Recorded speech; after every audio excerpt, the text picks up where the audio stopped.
বিশ্ব ইজতেমা হজের পরে মুসলিমদের সবচেয়ে বড় জমায়েত হিসেবে পরিচিত এই ধর্মীয় সম্মেলন অনুষ্ঠিত হয়ে থাকে টঙ্গীর তুরাগ নদীর তীরে।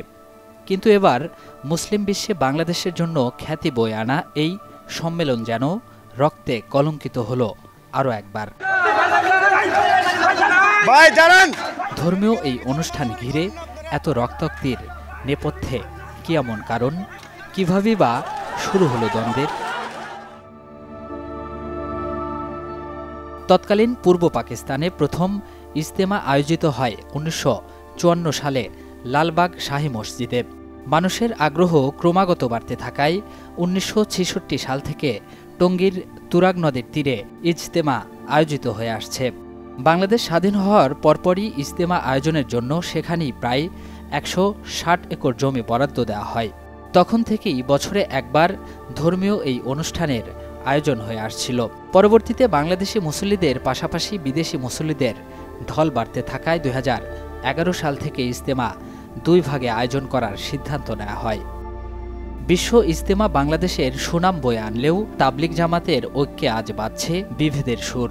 মুসল্লিরা আজ সাদপন্থী ও জুবায়েরপন্থী নামক দুই দলে নিজেদের ভাগ করে ফেলেছেন, যার ফলে বৈশ্বিক এ মহাসম্মেলন ঘিরে সৃষ্টি হয়েছে জটিলতা। माना साथ साहब वक्त भी बोली, लोगों ने ये बात कहती है हिदायत अल्लाह ताला के हाथ में है, अगर हिदायत अल्लाह ताला के हाथ में होती तो আল্লাহ নবী কেও भेजती।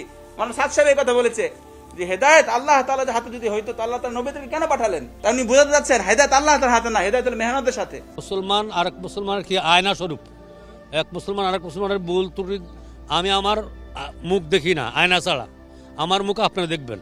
তা আমার যদি কোনো ভুল থাকে, দোষ থাকে, তো এটা আপনি আমাকে বলে দিবেন, ধরাই দিবেন। এর অর্থ এই কথা না যে আপনি আমাকে কাফের বলবেন। সাদের বিতর্কিত বক্তব্যের মূল অংশ হল ধর্মীয় শিক্ষা বা ধর্মীয় প্রচারণা অর্থের বিনিময়ে করা উচিত নয়, যার মধ্যে মিলাদ বা ওয়াজ মাহফিলের মতো কর্মকাণ্ড পড়ে বলে মনে করা হয়। মাদ্রাসাগুলোর শিক্ষকদের মাদ্রাসার ভেতরে নামাজ না পড়ে মসজিদে এসে নামাজ পড়া উচিত, যাতে মানুষের সাথে যোগাযোগ বাড়ে। আমার মতে ক্যামেরা বিশিষ্ট মোবাইল পকেটে নিয়ে নামাজ হয় না, আর যারা এসব কাজ সঠিক বলে ফতোয়া দেয় তারা উলামায়ে সু। উলামায়ে সু কথাটির অর্থ হচ্ছে ভণ্ড বা পথভ্রষ্ট আলেম। এছাড়াও তিনি বিভিন্ন সময় নবী রাসূল, নবুয়াত, কোরআন হাদিস ও মাসলা মাসাইল নিয়ে আপত্তিকর মন্তব্য করেন। এক পর্যায়ে তাবলিগের কয়েকজন মুরব্বী এবং আলেম মাওলানা সাদের বিরুদ্ধে কোরআন সুন্নাহর ভুল বিশ্লেষণ করার অভিযোগ এনে তাবলিগ থেকে নিজেদের বিচ্ছিন্ন করেন। এরপর বিভিন্ন মুরব্বী ও আলেমদের অনুরোধে সাদ কান্ধালভির নিজের বক্তব্য প্রত্যাহার করলেও পরে আবার বিভিন্ন সময়ে একই বক্তব্য চালিয়ে যেতে থাকেন। এক পর্যায়ে মাওলানা সাদের অনুসারীরা এতায়াতি এবং আলেম ওলামাদের অনুসারীরা আলমি নাম ধারণ করে একে অপরের প্রতিপক্ষ রূপে আবির্ভূত হন।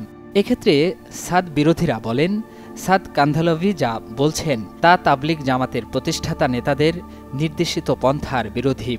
অপরদিকে সমর্থকরা বলছেন তাদের নেতার বক্তব্য বা সংস্কারের প্রস্তাব মানতে না পেরেই ইস্যুটিকে রাজনৈতিক চেহারা দেয়া হয়েছে।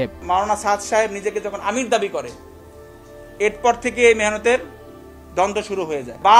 বারবার যখন কোরআন সুন্নাহ বিরোধী বক্তব্য, নবীদের দোষ, সাহাবীদের দোষ বারবার তার কথা ভিতরে তুলে আনতেছিল, এরপর থেকে মেহনতের দ্বন্দ্ব শুরু হয়। যখন দারুল উলুম দেওবন্দ তাকে বারবার ওয়ার্নিং দিচ্ছিল এবং দারুল উলুম দেওবন্দ যখন তার বিরুদ্ধে ফতোয়া জারি করে, ওনারা এটা কিন্তু অলরেডি ঘোষণা দিয়ে ফেলছেন যে বাংলাদেশে কোনো সাদ সাহেবের তবলিগ চলবে না, কোনো নিজামুদ্দিনের তবলিগ চলবে না, বাংলাদেশের তবলিগ চলবে হলো মামুনুল হকের নেতৃত্বে, যেহেতু সে একজন রাজনীতির সাথে সম্পৃক্ত। আর যদিও আপনারা জানেন যে হেফাজত ইসলাম কোনো রাজনৈতিক সংগঠন ছিল না, কিন্তু এইটার রাজনৈতিক বহিঃপ্রকাশ আপনারা সব থেকে ভালো জানার কথা, পুরা দেশ জানে।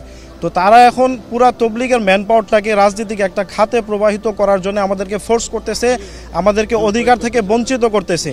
তারা এই কথা বলতে পারে যে হিন্দুরা আমরা তাদেরকে মূর্তি বানাইতে সহায়তা করব, আমরা তাদেরকে সর্বাত্মক তাদের ধর্মীয় যে অধিকার এটা নিশ্চিত করব, কিন্তু সাদপন্থীরা হয়ে গেছে ইহুদিদের দালাল, সাদপন্থীরা হয়ে গেছে কাফের, মুরতাদ। এই কথা বলে তারা আমাদেরকে বাধ্য করতে চায়।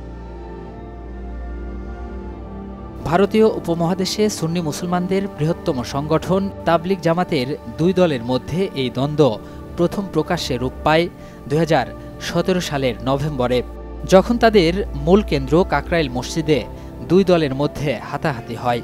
এরপর 2018 সালে এই প্রকাশ্য দ্বন্দ্ব রূপ নেয় সংঘর্ষে। সেদিন প্রথমবারের মতো রক্তে লাল হয় টঙ্গীর তুরাগ নদের তীর। সাদ কান্ধালভির এসব চিন্তাভাবনা নিয়ে তাবলিগ জামাতের দুটি গোষ্ঠীর দ্বন্দ্বের প্রভাব পড়ে ইজতেমাতেও। সে সময় এ নিয়ে এক নজিরবিহীন ঘটনা ঘটে। তাবলিগের এই আমির বিশ্ব ইজতেমায় যোগ দিতে ঢাকায় এলেও বিরোধী পক্ষের প্রতিবাদের মুখে কাকরাইল মসজিদে অবস্থান নেন এবং পরে সেখান থেকেই দিল্লি ফেরত যান। এরপর থেকে সরকারের সাথে আলোচনার প্রেক্ষিতে প্রতিবছর দুই পক্ষ আলাদাভাবে ইজতেমায় অংশগ্রহণ করে আসছিল।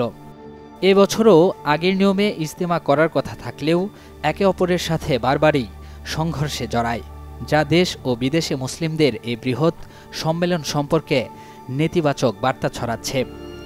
মুসলিম বিশ্বের ঐক্যের স্বার্থে ইজতেমার এই বৃহৎ জমায়েতের স্বার্থে সকল পক্ষ ভুলে আবারও সবাই একসাথে ইজতেমার প্রাঙ্গণে একত্রিত হয়ে স্রষ্টার কাছে আত্মশুদ্ধির জন্য এবং দেশের জন্য দোয়ায় মশগুল থাকুক, এমনটাই চাওয়া সবার।